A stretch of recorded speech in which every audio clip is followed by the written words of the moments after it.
I sold $580,000 on Etsy in just 2023 alone. And with those experiences that I've had, coming from a guy who lives within the EU and only sells within the US, I actually had to learn a lot of things the hard way. So in this video, I'll go over 7 things that I haven't really found anyone else talking about here on YouTube when it comes to print on demand. Let's get into it. All right, so the first thing that I think anyone should know about when they do print on demand would be bulk approvals.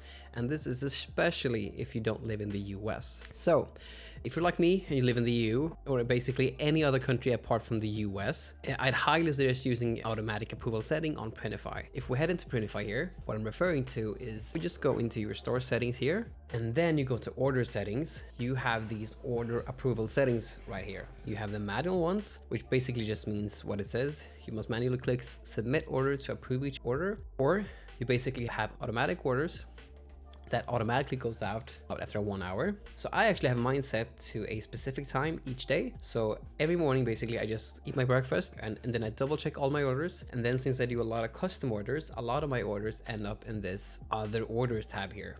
I check my orders, double check so that they're okay, because a lot of orders actually, if only one variant in the listing is synced to Printify, and let's say that they order another variant as well that's actually not synced to Printify, the single variant that's actually synced to Printify will only be the one that's actually pushed to Printify, which means that you'll have an order with 1 out of 2 items that the customer actually bought. So the order won't be complete. So I always double check my orders just to check that they are okay. But there's another big caveat to that. Having your order set here to automatic at a set time, that also means that you can bulk up all of your orders. Personally, when I do hundreds of orders a day, that means that there will only be a single big transaction on my bank account. This actually matters a ton, because I previously discovered that when you're doing about over 100 orders a day, my bank at least, they actually decline me after a certain amount because they saw it as fishy basically. So trigger some kind of security thing that they have on the bank, and I couldn't push through any more orders for the day, and I have to wait till the next day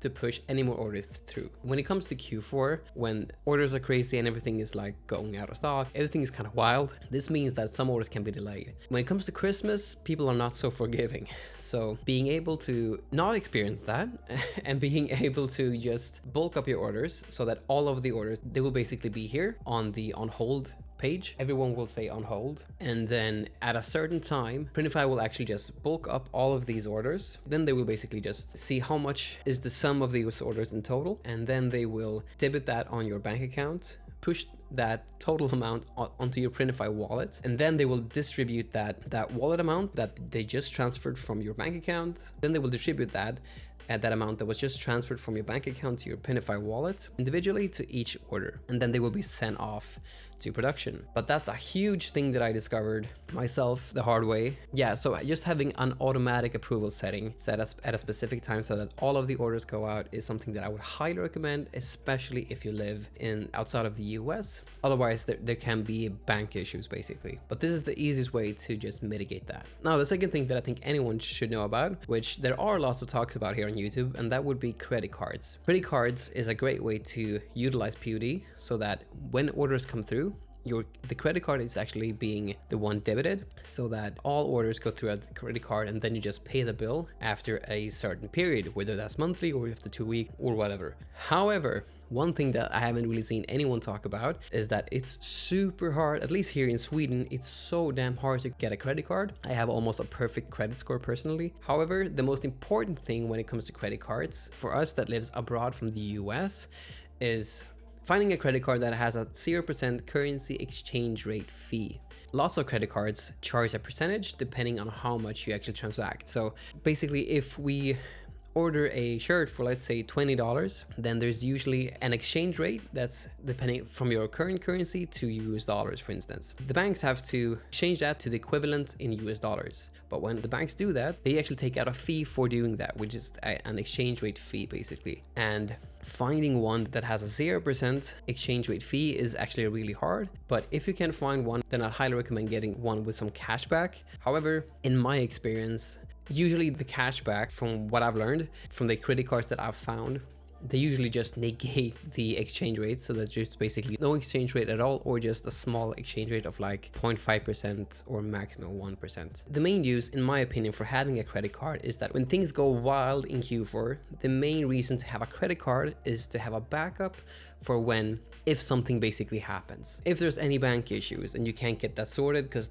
they're slow or something like that, then you have a credit card that you can use as a backup, just to make sure that your customer receives your orders on time and so that you don't have to refund anybody. So the main thing that I'd recommend anyone to use credit cards if they don't live in the US, at least this has been my experience, is to mainly see them as a backup plan when things go wrong during Q4. And this leads us really well into the next point, which would be exchange rates. As I mentioned several times now, I live in Sweden, and that means that there's an exchange rate when I basically always purchase my orders from SEK, which is my Swedish currency, to US dollars. When it comes to this, there's always an exchange rate on the bank that you have to pay. So there's like a certain amount extra that you have to pay just because you're paying for stuff in dollars, not in your native currency. This is just how it is, but there's ways to keep it low. And that's always to do your best to look out the banks that you have in your country to see which ones has the lowest exchange rate. Actually, in my experience, they all have kind of the same thing. Just looking through those is always a good double check, just to make sure that you're on par with the lowest exchange rate there is. And the most important part when it comes to exchange rate, in my opinion, is actually keeping your native currency within your store on Etsy. When you put something up on Etsy, everyone will basically see their own native currency. So if I, for instance, go to Etsy here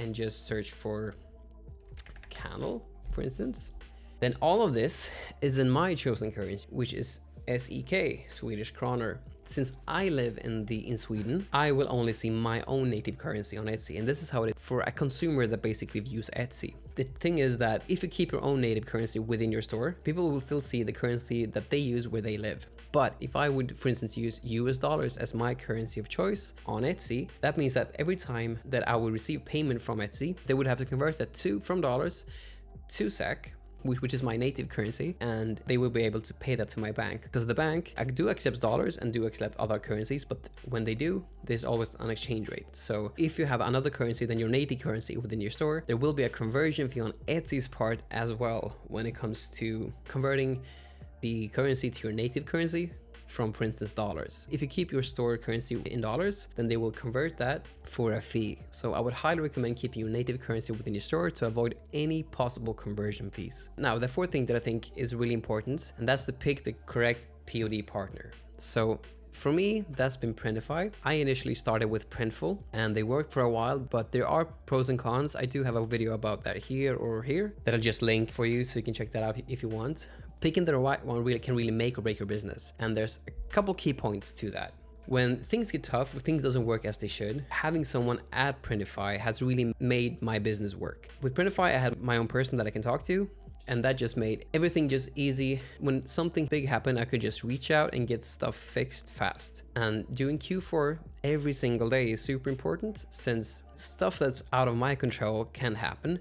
But if I can get sorted on my end fast, that can mitigate and minimize any other possible problems. So just being able to have fast and easy communications with a good production partner, that's just been so huge when it comes to my experiences with print on demand. But the most important thing to know about this is that this mainly shows when you're doing like over 100 orders a day, because that's when it really counts, and that's usually when the higher level issues can occur, like payment issues, stuff like that. It's usually, for me at least, it's happened over 100 to 300 orders a day, something like that. But the thing to know is that when you're at that level, you can't really change, since everything is synced to a specific partner. You can do the one-off orders here and there with another backup partner like Printful, which is what I use Printful for. But changing the whole ordeal, changing your whole supplier to another supplier is really, it's just such a real hassle, because you have to put all the templates up, sync stuff again, get the hang of the whole system on the other partner uses. So at that point, it's really hard to change. So I'd really recommend picking the right partner for you. And the main thing that I would say when it comes to that is that Printful is really good with international orders. If you focus on international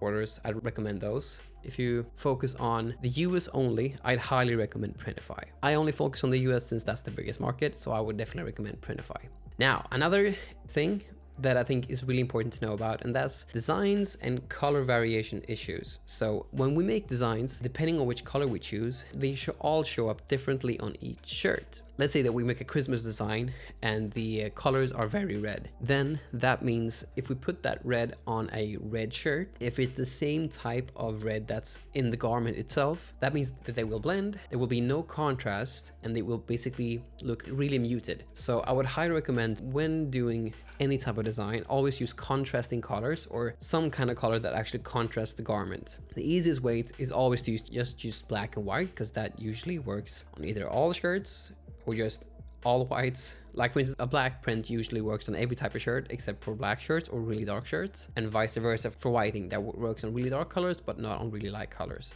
But that just really makes it easy to basically not have the issue of having a design that might show up bad on one specific color, for instance. Now, if you do have a design that actually does show up bad on one or two colors, I'd recommend always reaching out to the specific customer that has actually purchased it. Just give them a proof and just send them like a message that it can show up muted, and if it does, they can always change it to something else. But just giving that heads up by having clear communication usually is everything. That leads to good reviews, that leads to minimized refunds. It just mitigates the issues by a ton. And that leads well into my next point, which is proofs. Proofs is actually a big one, because I've talked a lot about custom designs here on the channel before, but not so much about proofs. Lots of customers in my experience actually have asked for proof. And in the beginning, I was really thorough about always sending proofs for custom stuff that I did. And even before they even made the purchase, just to give them a really good customer experience. So in the beginning, that really made me garner super good reviews,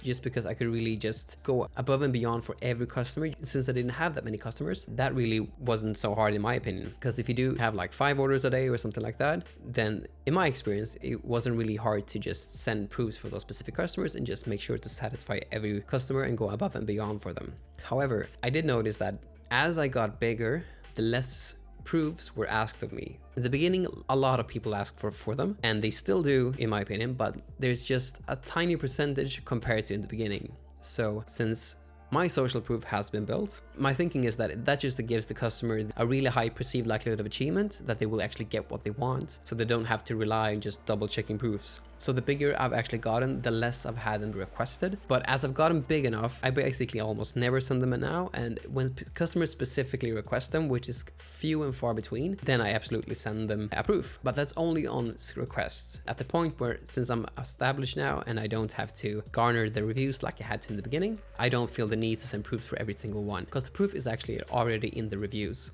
And the last thing that I don't really hear that many people talk about, and that's having a community that you actually grow with. Some peers that are on the same level as you. That has helped me immensely.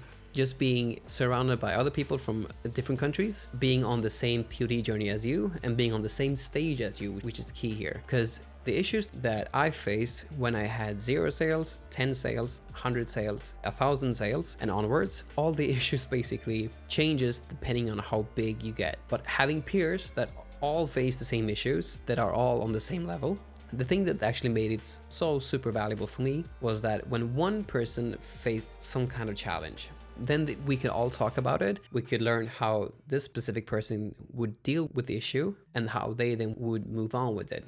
And when you have like a couple people doing that all together, you learn so much faster, because when the thing that actually happens hits you, you know how to deal with it beforehand. Just because this other person that you are growing with, your peer, since you learned how she or he faced the issue, you would then know yourself how to face the issue when you actually faced it. So that part has helped me so just greatly, just because also when you yourself face things, you get support from other peers, and you can also bounce things off of them to just get a better sense of the issue and how to actually solve the issue for yourself. Just being in a community like on Discord or on Facebook, or in some kind of mentorship, that's something that I would highly recommend with the other peers that are on the same level as you, because you learn so much when you're all in the same group and all facing the same issues, but different ones at different times. Alright, so those were the 7 things that no one really talks about when it comes to print on demand. If you like this video and you would like to see more of this kind of stuff, just hit the like button and subscribe, and I'll see you in the next one.